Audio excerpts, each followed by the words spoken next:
Hello साथियों, मैं Bharti sir आप सबों को अपने चैनल एक्शन साइंस सर्किट में बहुत ही स्वागत करते हैं।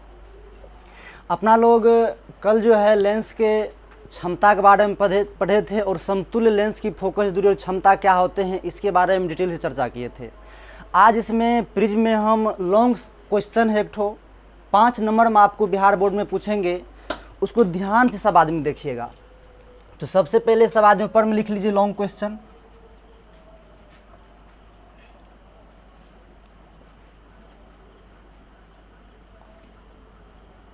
और यह क्वेश्चन है, लिखिएगा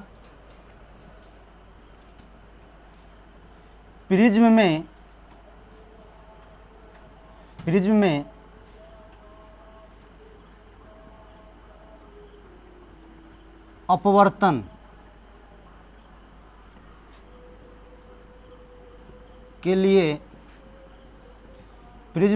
अपवर्तन के लिए म्यू बराबर साइन ए प्लस लेमडा एम बटे 2 इसका होल बटे दीजिएगा साइन ए प्लस 2। प्रिज्म में अपवर्तन के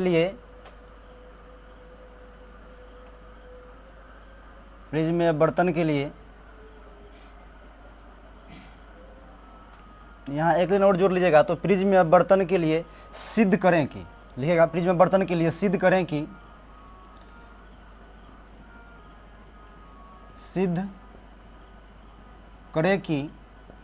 लिखिएगा प्रिज्म में अपवर्तन के लिए सिद्ध करें कि म्यू बराबर इतना होता है।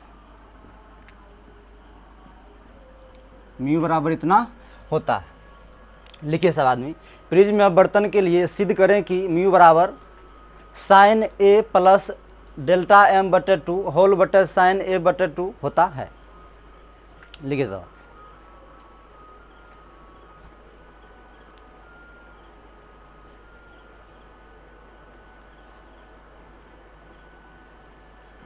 लिख लिए।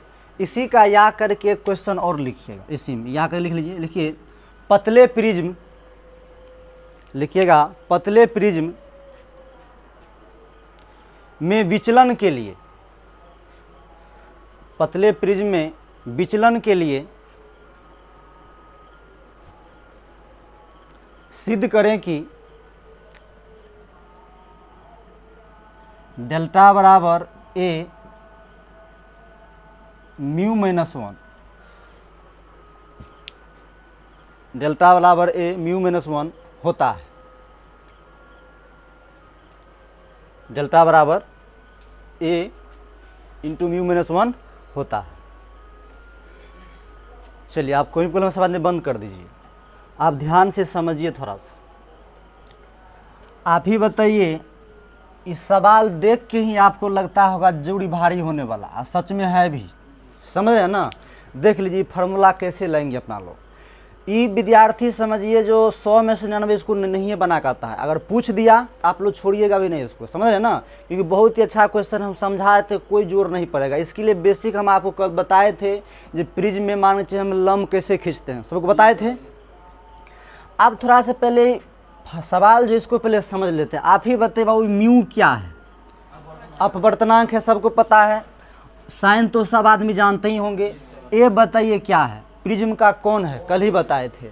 लेकिन यही जो यहाँ पर देख लीजिए डेल्टा एम जो है, आप ही बताइए। डेल्टा का मतलब विचलन है और एम के मतलब मिनिमम समझिए। क्या समझिएगा? मिनिमम। तो ये हो गया मिनिमम विचलन, समझ यानी कि न्यूनतम विचलन, समझ गए ना।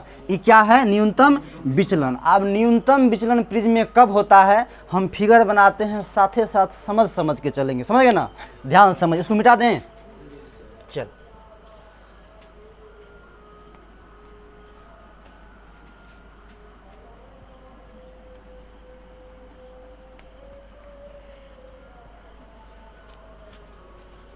चलिए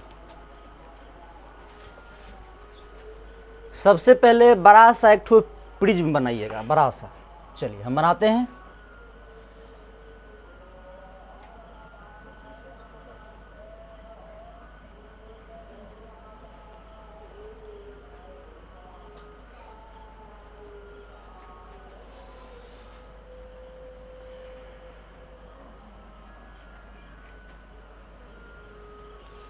चलिए एक प्रिज्म हमने बना दिया,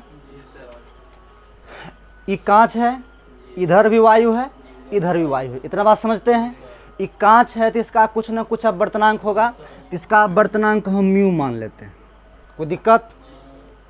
और यह प्रिज्म का कोण है, इसको हम ए मान लेते हैं, क्या दिक्कत।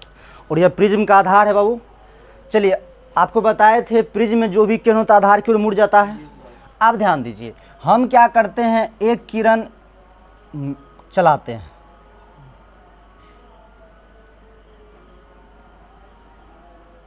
चलिए एक किरण हमने चला दिया। आप एक बात बताइए, जब हम किरण चलाए तो इस पॉइंट पर क्या सोचेंगे, अभिलंब सोचेंगे। चलिए इस पॉइंट पे एक अभिलंब हम सोच रहे हैं, चलिए एक अभिलंब हम सोच लिए। बताइए ई इधर से गया है तो आपतित होगा, अरे होगा ना जी। और ई है अभिलंब, तो आपतित किरण और अभिलंब के बीच में जो कोण बनता है उसको आपतन कोण कहते हैं, सबको पता है। तो हम क्या करते हैं, यहाँ से यहाँ को I1 मान लेते हैं। अब सर 1 क्यों माने, क्योंकि उधर भी जाएगा तो उधर भी बनेगा कोण, समझ ना। इसको हम I1 मान ले, कोई दिक्कत है क्या। अब ई ऐसे गया था तो इसको क्या होना चाहिए, सीधा जाना चाहिए था,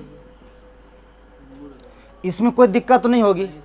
आप ध्यान दो, यहाँ से जो हम किरण चलाएंगे तो हो सकता है अभिलंब से दूर भी चल जाए, अभिलंब की ओर भी चला, लेकिन यहाँ जो हम किरण चलाएंगे वो आधार के समांतर चलाएंगे। ध्यान से यहाँ समझो, थोड़ा सा यहाँ बस कन्फ्यूज करते हैं हम, यहाँ इसके समांतर चलाए डायरेक्ट।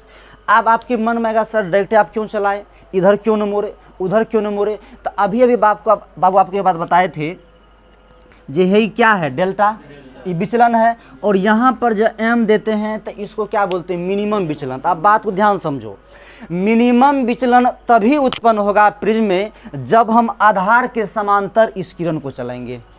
नहीं समझ में आया, मतलब न्यूनतम विचलन प्रिज्म में तभी होगा जब हम आधार के समांतर किरण को चलाएंगे। ये बात पचा कि नहीं पचा, नहीं समझे, क्लियर हो गया। चलिए बाबू आप ध्यान दीजिए, यहाँ पर ये पॉइंट है, यहाँ भी हम क्या सोचेंगे, अभिलंब सोचेंगे। और अभिलंब इस तरह से सोचिएगा जो इसको काटते हुए निकल जाए, समझ गए ना। तो ध्यान से समझिए, ऐसे चला दिए, ऐसा करने इसका नामकरण भी अपन लोग कर लेते हैं।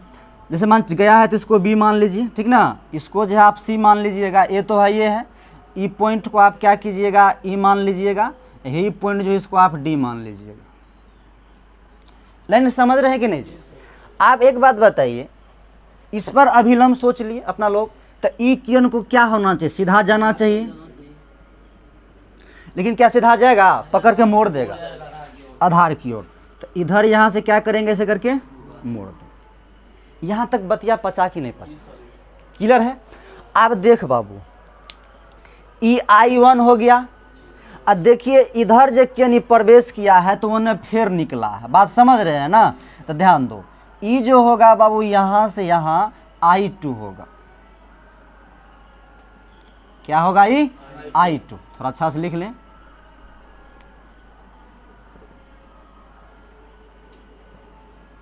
I2 होगा। आप ध्यान से समझिए। आप एक बात बताइए, क्या ई कौन सब आदमी को नजर आ रहा है, क्या ई कौन भी सबको नजर आ रहा है, आ रहा है। तो देखिए ई I1 है तो ई बाबू R1 होगा। अब कैसे, अगर इस तरह से आप सोचिए तो ई आपतित किरण है, ई अपवर्तित है। तो अपवर्तित और अभिलंब के बीच में जो कोण बनता है उसको अपवर्तन कोण कहते हैं। तो ई क्या हो गया, I1 था तो यहाँ R1 सोच लिए, उधर I2 है तो इधर क्या सोचिएगा, R2 सोचिएगा। नहीं समझ रहे हैं क्या जी। चलिए इतना बात सब क्लियर हो गया। अब एक बात हमको थोड़ा बताइए, ई किरण जो इधर गया है इसको डॉटेड लाइन से थोड़ा आप मिलाइएगा तो यहाँ काटेगा इस पॉइंट पे, इस पॉइंट को आप F मान लीजिएगा। आप बताइए ये विचलन मतलब जो हुआ यहाँ से लेकर के यहाँ तक इसका विचलन हो गया, मतलब ये लैम्डा हो गया, डेल्टा हो गया। नहीं समझ में आया, नहीं समझे। मतलब इधर से जो यहाँ से हम डॉटेड लाइन से बिंदु को मिलाए हैं तो यही आपका इतना से विचलित हुआ है किरण, समझ रहे ना। आप थोड़ा ध्यान से समझिएगा मेरे बात को। बात समझते हैं। आप एक थ्योरम भी 9th क्लास में पढ़े होंगे, जब दो रेखा एक दूसरे पर प्रतिच्छेद होते हैं तो शीर्षाभिमुख कोण बराबर होता है बाबू। तो बताओ ई आई है तो ई पूरे यहाँ से यहाँ कितना होगा, आई ही होगा। ई यहाँ से यहाँ आई टू है तो ई पूरा कितना होगा, आई टू होगा। ये बात समझे कि नहीं? एक बात बताओ रे बाबू, हमरा अब ही कौन चाहिए? कहने का मतलब है जो यहाँ से हमको ई कौन चाहिए, तो ध्यान देते हैं, ई कौन हमको चाहिए और यहाँ से हमको ई कौन चाहिए। तो एक बात आप हमको थोड़ा सा बता दीजिए, ई पूरा आई था तो पूरा भी आई होता, लेकिन हम आई में से R1 को घटा देंगे तो कौन नहीं बच जाएगा जी। तो यहाँ पर हम लिख लें, थोड़ा ऐसा करते यहाँ अटेगा नहीं, समझ गए ना, इसको हम बाहर करके लिख लेते, आप वो समझ जाइएगा। इसको क्या लिखेंगे बताइए तो, I1 माइनस R1। ये बात बुझ गए होंगे। अब यहाँ पर लिख लेते हैं, इसको बताइए ये कितना होता, I2 माइनस R2। बताओ ई लाइन समझे हो कि पूरा कि नहीं समझे हो? सब आदमी इसको अच्छा से पहले कोई बनाइए, समझ गए ना, तब आगे बात बताते हैं, फुर्ती में बनाइए।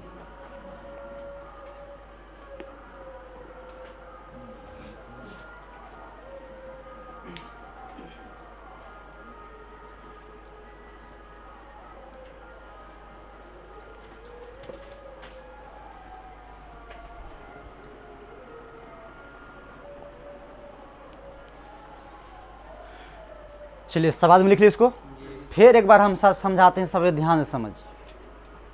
सबसे पहले आपको क्या बताए, एक ठो प्रिज्म बना लेंगे, प्रिज्म में एक किरण चलाएंगे, हमने BC किरण चला लिए, इस पॉइंट पर एक अभिलंब सोच लिए, और अभिलंब सोचने के बाद आपको बताए जो आधार के समांतर एक किरण चलाइए, आधार के समांतर किरण चलाइएगा तभी जो है ई और ई बराबर होगा R1 I2, मतलब R1 R2 के बराबर होगा। हमने एक इसके समांतर किरण चलाए, इसको सीधे चल जाना चाहिए था लेकिन सीधे गया नहीं, आधार की ओर मुड़ गया, और यहाँ पर जब ये किरण आया तो यहाँ पे फिर अभिलंब डाले, और जहाँ ये दोनों को हम क्या कर लिए, पॉइंट को मिलाकर के इस बिंदु का नाम ई दे दिए। फिर वह किरण चल गया और अभिलंब और ये किरण जो है, ये किरण के बीच में हम क्या कौन सा कोण बना लिए, I2 बना लिए, बस समझे ना। और इसको डॉटेड लाइन से मिला करके यहाँ पर एक बिंदु का F नाम दे दी, और यहाँ पर विचलन डेल्टा हम दे दी। ये बात समझे कि नहीं समझे? और उसके बाद आपको बताए बाबू ई पूरा क्या है जी, I1 है, तो ई भी पूरा क्या होगा, I1 ही होगा। तो हम ई कौन हमको मालूम था, हमको ई चाहिए था, तो हमने क्या किए, I1 में से R1 को घटा के यहाँ लिख लिए। क्लियर है?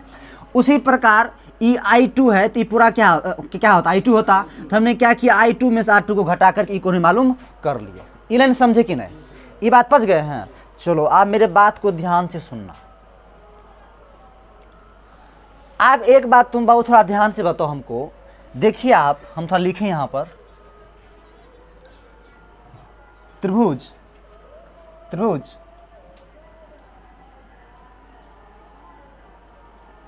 DEC में ध्यान से देखिएगा, त्रिभुज DEC या CED जो लिखिए, यहां से ये त्रिभुज नजर आ रहा है आपको। आप एक बात हमको बताइए, ये त्रिभुज के तीनों कोण का योग होता कितना है? अच्छा, चतुर्भुज के चारों कोण कितना होता है? चतुर्भुज के चारों कोण का योग 360 होते और त्रिभुज के तीनों कोण का योग 180 होते। तब बाबू ध्यान दीजिए, हमने त्रिभुज लिया DEC, तो तुम ही बताओ R1 plus R2 plus E बराबर कितने होगा? तो चलिए हम वही बात यहाँ लिखते हैं, साथ में बोलिए, हमको बताइए, साथ साथ बोलना है, बोलिए R1 plus R2 plus E बराबर 180 डिग्री होगा कि नहीं होगा जी? इसको इक्वेशन हम फर्स्ट मान लेते हैं। कैसा लगा, समझ गए? आप बताइए, आप चतुर्भुज यहाँ पर देखिए ACED, ACED नजर आ रहा है क्या? आप बताइए, यह चतुर्भुज जो है बाबू, यहाँ पर ई अभिलंब है, तुम बताओ अभिलंब जहाँ जाता है वहाँ कितना एंगल बनता है जी? 90 डिग्री का। जहाँ अभिलंब जाएगा वहाँ पर 90, तो यहाँ भी 90 और यहाँ भी 90, मतलब 90 प्लस 90, और कोण A और कोण E बराबर 360 डिग्री होगा। बात समझे नहीं समझे? तो चलिए हम यहाँ लिख रहे हैं,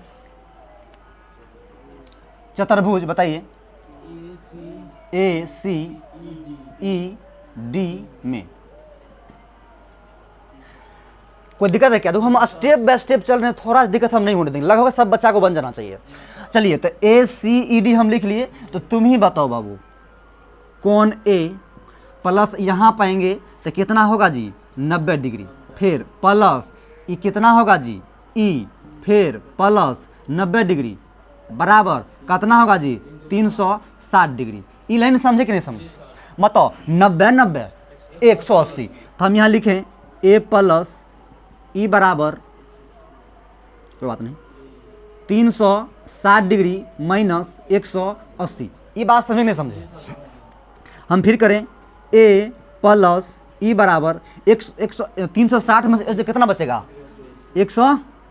ई लाइन समझे कि नहीं समझे? इसको इक्वेशन हम क्या करते हैं 2 मान लेते हैं। कोई दिक्कत? देखो तो 1 और 2 में कुछ दिख रहा है तुमको क्या? वे वस्तु जो एक ही वस्तु के बराबर हो परस्पर ही बराबर होते हैं। तो ई वाला आकर बराबर है तो अनोखा वाला अनोखा बराबर नहीं होगा जी। हाँ बोलिए। चलिए तो यहाँ हम लिखते हैं समीकरण 1 एवं 2 से। ये बतिया समझ में आके फिर चलें। तब बताइए बाबू, R1 प्लस R2 प्लस ई बराबर बताइए A प्लस ई बने होगा। बताओ तो ए वाला से वाला काट दें, तो काट देंगे तो क्या हो जाएगा जी R1 प्लस R2 बराबर A। इक्वेशन को थर्ड मान लीजिए। इतना बात पूरा पच गया है तो पूरा मिजाज से लिखिए अच्छा से, कोई दिक्कत।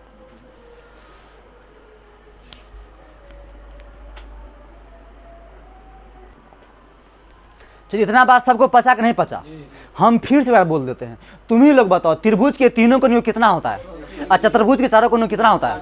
तो आप ही बताइए। देखिए नजर आ रहा है ई त्रिभुज CDE नजर आ रहा है क्या? तो वहां देख लीजिए हम लिख दिए हैं R1 प्लस R2 प्लस ई बराबर 180। हमने चतुर्भुज चले ACED, तो चतुर्भुज इसलिए A देख लीजिए A वहां पर दिए प्लस 90 दिए, फिर E दिए प्लस 90 दिए, तो 90 90 को जोड़ के 180, 360 में 80 घटेंगे तो 180 बच जाएगा। तो A प्लस E हम क्या कर लिए, दोनों में कुछ समानता हो रहे थे तो इक्वेशन फर्स्ट और दूसरे चल करके दोनों को बराबर कर लिए और E को काट के R1 प्लस R2 बराबर A देके समीकरण थर्ड मान लिए। कोई समझ नहीं समझे?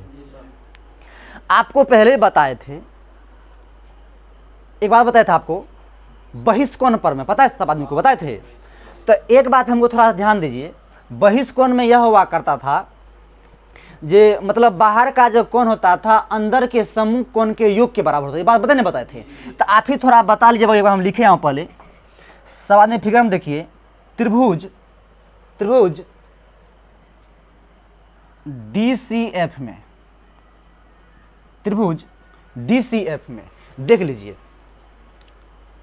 DCF नजर आ रहा है क्या? DCF। तो आप थोड़ा सा हमको बता दीजिए बाबू, यह जो त्रिभुज आप देख रहे हो इस त्रिभुज में, इसमें बहिष्कोण कहीं नजर आ रहा है क्या? देख लीजिए यहां से ये त्रिभुज है, इसको ऐसे बढ़ाया गया है तो यहां पर देखिए ये डेल्टा नहीं नजर आ रहा आपको आप लोग को। तो डेल्टा क्या हो गया? जिस त्रिभुज का बहिष्कोण हुआ, तो डेल्टा बराबर ए दोनों कोण के योग के बराबर डेल्टा होगा, क्योंकि डेल्टा विचलन कोण है, बताए थे पहले भी आप लोग को। तो चलिए हम यहां लिखते हैं डेल्टा बराबर, बताइए तो सब आदमी, I1 माइनस R1 प्लस लिखेंगे, बताइए वहां पे। हाँ कोई बात नहीं है, क्या है I2 माइनस R2। ई लाइन समझे कि नहीं समझे जी? आप थोड़ा सा बाद में ध्यान देते हैं।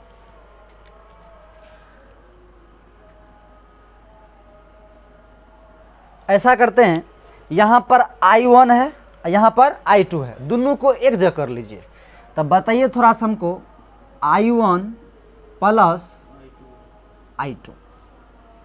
एक बात बताइए बाबू, यहाँ माइनस R1 है यहाँ भी माइनस R1 है, तो हम माइनस माइनस कॉमन ले सकते हैं क्या? तो माइनस जब कॉमन ले लेंगे, आप ही लोग बताइए, माइनस कॉमन लेंगे तो यहाँ क्या बच जाएगा R1 अब प्लस में R2। ई लाइन समझे कि नहीं समझे? पूरा समझ गए हैं? उसके बाद ध्यान देते कहाँ हो, ठीक ही तो है, R1 अब प्लस R2 है ना, नहीं समझे? अब थोड़ा फरेज से लिखिए पूरा। R2 दे दिए। आप समीकरण थर्ड में आप देख लीजिए R1 प्लस R2 क्या है बराबर ए है, तो वहां ए देख सकते हैं। चलते हैं समीकरण 3 से।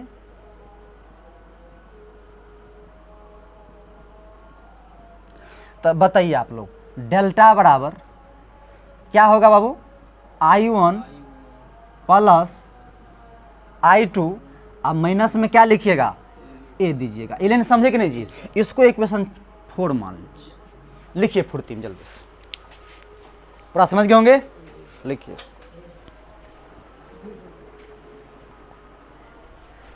यहाँ पर थोड़ा देख लीजिए, यहाँ समीकरण 3 होगा, समझ गए ना, यहाँ समीकरण 3 से दीजिएगा, ठीक है ना। क्या दीजिए यहाँ पर समीकरण 3 से, इसको 4 भी नहीं मानिएगा, समझ गए ना। एक स्टेप और आगे कर लेता तभी कर लीजिए। देख लीजिए ये I1 है, ये I2 है, बताइए ये माइनस में ए है, इसको इधर लाएंगे तो प्लस में नहीं हो जाएगा, तो इसको डायरेक्ट हम ऐसे लिख लें I1 प्लस I2 बराबर, देख लीजिए यहाँ हो जाएगा ए प्लस डेल्टा, होगा नहीं होगा। अब इसको 4 मान लीजिए, अच्छा होगा, लिखिए फुर्ती में उसको।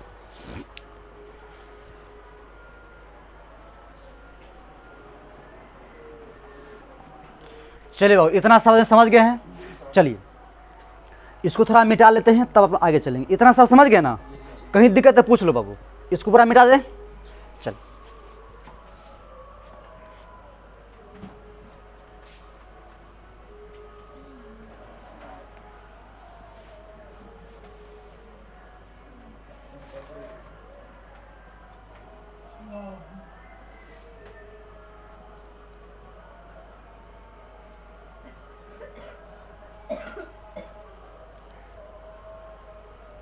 चलिए अब यहां हम लिखते हैं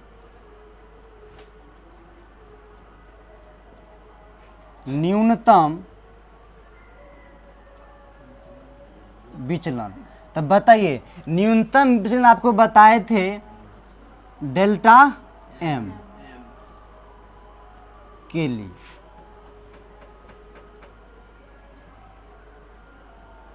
बात को समझिए ध्यान से, न्यूनतम विचलन तभी होगा जब आप इस किरण को आधार के समांतर चलाइए। अब ध्यान दीजिए, अब यहां देख लीजिए जितना I1 है बाबू उतने I2 होगा, समझ रहे ना। किस कंडीशन में, जब न्यूनतम विचलन होगा तब। तो ध्यान से समझिए, बताइए I1 बराबर होगा I2 के, ये दोनों को हम बराबर मान लेते हैं I के, मान ली, क्या दिक्कत, कोई समस्या है क्या। मतलब I1 बराबर I2 कब होगा, जब न्यूनतम विचलन होगा तब, उसको हम I के बराबर मान लिए, कोई दिक्कत। उसी प्रकार यहाँ पर R1 बराबर होगा R2 के, R1 बराबर होगा R2 के, ये पूरे का हम R के बराबर मान लेते। ये लाइन समझे कि नहीं, सब आदमी सत्य सत्य चलिए। तो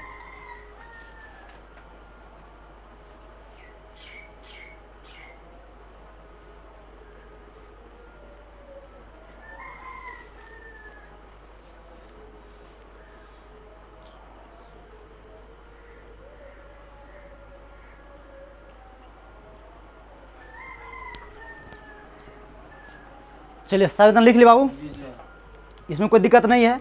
आप ध्यान दीजिए, यहाँ हम लिखते हैं इस पार्ट में समीकरण 4 से। आप मन में कहते होंगे सर समीकरण 4 इसमें क्यों दिए, तो इसलिए दिए हैं बाबू। आप 4 में देख लीजिए, यहाँ I1 प्लस I2 दिख रहा है हमको, और यहाँ भी हमको I1 I2 दिख रहा है। और ए में लेंगे समीकरण 3 से, समीकरण 3 से क्यों लिए, क्योंकि आप समीकरण 3 में कितना समीकरण 3 में बोले बाबू, R1 प्लस R2 बराबर ए था ना। तो देखिए समीकरण 3 में R1 R2 दिख रहा था, इसलिए हम इस समीकरण 3 इसमें दिए। बात समझे कि नहीं समझे, आप ध्यान से समझ लीजिए। बताइए समीकरण 4 आपको कितना है, I1 प्लस I2, यहाँ लिखेंगे I1 प्लस I2 बराबर में क्या दीजिएगा, ए प्लस डेल्टा। ये समझे कि नहीं। उसी प्रकार समीकरण तीसरा में चलिए, बताइए कितना है, R1 प्लस R2 बराबर क्या चलिएगा, ए। बात समझ में आया। अब एक बात थोड़ा सा बताइए हमको, I1 है I2 है, ये किसके बराबर है? आई के। तो यहाँ हम लिखेंगे आई, अकरो हम लिखेंगे आई, तब बराबर ए प्लस डेल्टा। कोई दिक्कत है क्या? बताओ, आई आई 2i बराबर में ए प्लस डेल्टा। देखिए ये 2 है, उधर भेजेंगे तो कहीं में जाएगा, भागा में, गुना में भेजेंगे तो भागा में जाएगा। तो बताइए यहाँ पर आई बराबर क्या निकल जाएगा? ए प्लस डेल्टा, अब बटे में 2। ई लाइन समझे कि नहीं समझे? उसी प्रकार इसमें बताइए R1 प्लस R2 है, तो बताइए R1 का मान कितना दीजिएगा? R, R2 का मान में कितना दीजिएगा? R, अब बराबर में क्या दीजिएगा? ए। बताओ ई R मतलब R1 प्लस R2 R के कब बराबर होगा बाबू? जब ई न्यूनतम विचलन होगा। यहाँ ध्यान से देख लीजिए, लिख दिए हैं। उसी पर आर आर को जोड़ेंगे तो कितना R? 2R बराबर में ए चलेंगे, इसीलिए R बराबर क्या चलिएगा? ए बटे 2। जल्दी फुर्ती में लिखिए, इस को मिटा लें थोड़ा सा क्या।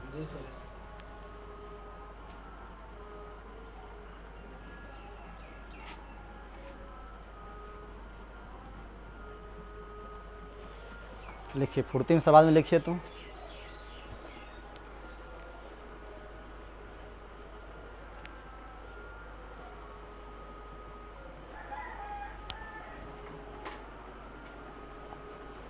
चलिए सब आदमी लिख ले बाबू। चलिए आप एक बात हमको बताइए, स्नेल की नियम सबको याद है? हाँ क्या है बोलिए?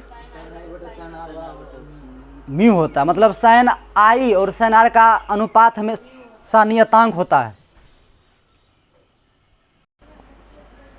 लाठी कट गया था बीच में, समझे? तो कोई बात नहीं, ध्यान दीजिए। आप सब आदमी को यहाँ से हम समझा दिए, देख लीजिए। जो न्यूनतम विचलन जब होता है तो R1 R2 के बराबर होता है और I1 I2 के बराबर होता है। तो वही बात हम कर लीजिए, I1 को बराबर I2 कर लीजिए, R1 के बराबर R2 कर लीजिए। तो ये पूरा हम I मान लिए। मानने में क्या जाता है भाई साहब? जातना मन तातना मान लेंगे, कोई दिक्कत ही नहीं होगा जी। समझते हैं सब आदमी? ध्यान दीजिए। तो R1 को फिर R2 के मान लिए, कब? जब न्यूनतम विचलन होगा तब। तो अकरो बराबर R हम मान लिए जी। तो इक्वेशन 3 में, इक्वेशन 4 में ही था और इक्वेशन 3 में ही था। तो I1 प्लस I2 बराबर ए प्लस डेल्टा। समझ गए होंगे सब आदमी?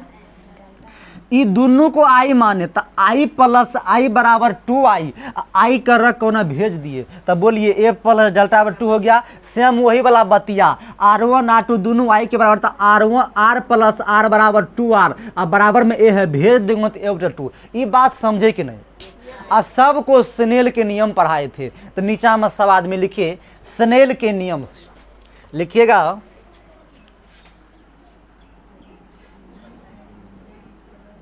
स्नेल के नियम से। तो स्नेल के नियम सबको याद होगा। बताइए साइन आई बटे साइन आर बराबर म्यू। साइन आई बटे साइन आर बराबर म्यू होता है। तो आप ही लोग थोड़ा बताइए, थोड़ा ऐसा कर ले, म्यू के जन्म ले आते हैं। तो म्यू का जब अने ले आए तो साइन है, तो साइन आप ही बताइए आई के मान का था ना? ए डेल्टा बटे 2। ये बतिया समझे कि ना? यहाँ पर होल बटा देंगे, साइन है तो साइन आर के मान कहते हैं ए बटे 2। देखे बाबू, खोदे थे, क्या खोदे थे? पहाड़ निकला है चूहिया। ध्यान दीजिए। तो म्यू बराबर साइन ए प्लस डेल्टा, अब बटे में क्या देंगे? 2, और यहाँ पर जो है साइन ए बटे 2। ई लाइन समझे कि नहीं समझे? सबको क्लियर हो गया होगा। लेकिन एक बात और यहाँ पर ध्यान देना है, समझने के प्रयास करेंगे। जो न्यूनतम विचलन है, तो आप ही बताइए, यहाँ पर I प्लस आई दिए हैं, तो I प्लस आई किस कंडीशन में दिए हैं? जब न्यूनतम विचलन हुआ है तब दिए है ना। तो यहाँ जो बाबू आप एक बात ध्यान दीजिए, ये जो लेमडा है ना, ये लेमडा को क्या बना देंगे बाबू? हम लेमडा m बना देंगे। समझ गए ना? तो यहाँ पर कर लीजिए, हाँ सॉरी डेल्टा होगा, ये डेल्टा m यहाँ कर लीजिए। तो यहाँ भी डेल्टा एम कर दीजिएगा, सब जगह न्यूनतम विचलन की है ना, तो लेकर डेल्टा एम चलेगा। तो यहाँ भी कर लीजिए डेल्टा एम। आप पूरा हो गया क्लियर, इस सब को लिख लीजिए और यहाँ पर प्रूव्ड लिख दीजिएगा।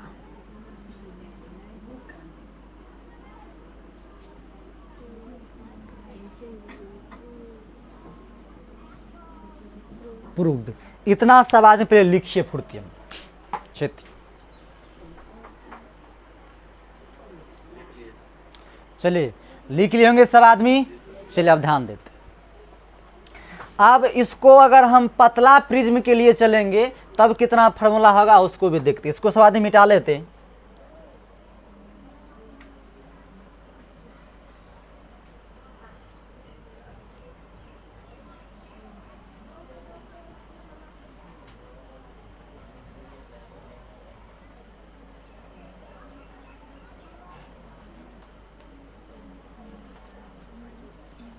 चलिए अब ध्यान देते हैं, सब में ध्यान दीजिए। लिखिए पतले प्रिज्म के लिए,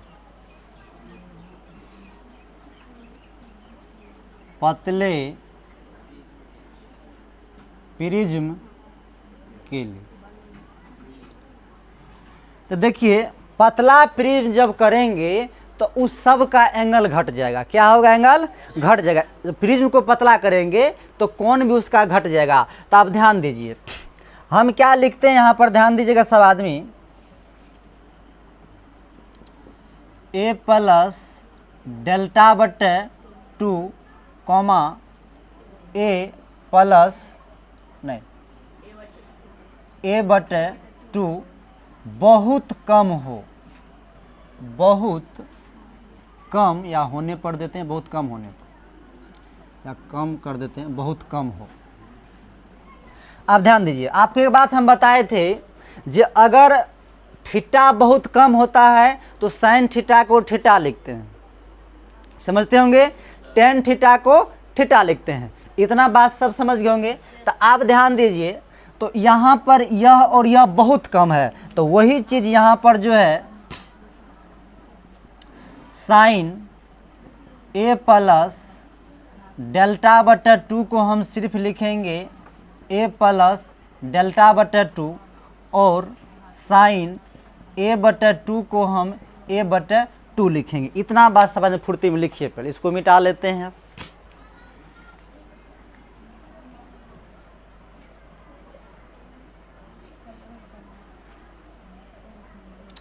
इतना का सवाल में लिखिए।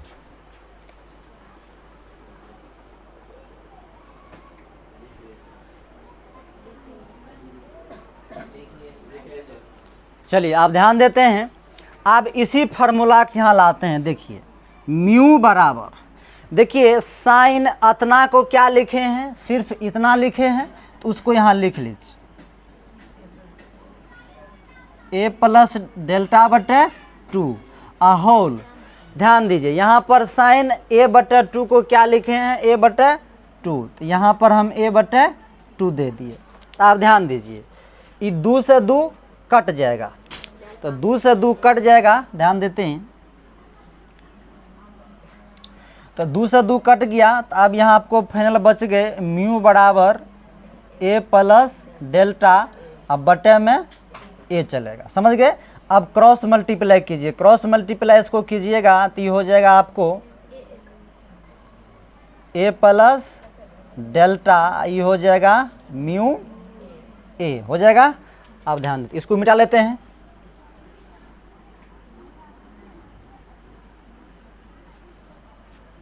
चलिए हमको डेल्टा चाहिए, तो यहाँ पर हम क्या कर लेते हैं, डेल्टा बराबर यहाँ हो जाएंगे म्यू ए, और ए को 1 भेजेंगे तो माइनस में जाएगा।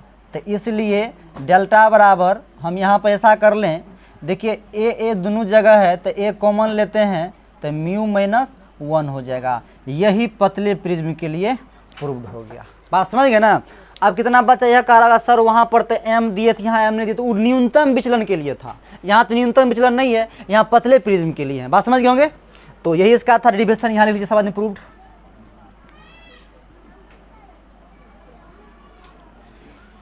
तो सब आदमी लिख लीजिएगा और आज इस वीडियो को हम ये स्टॉप करते हैं।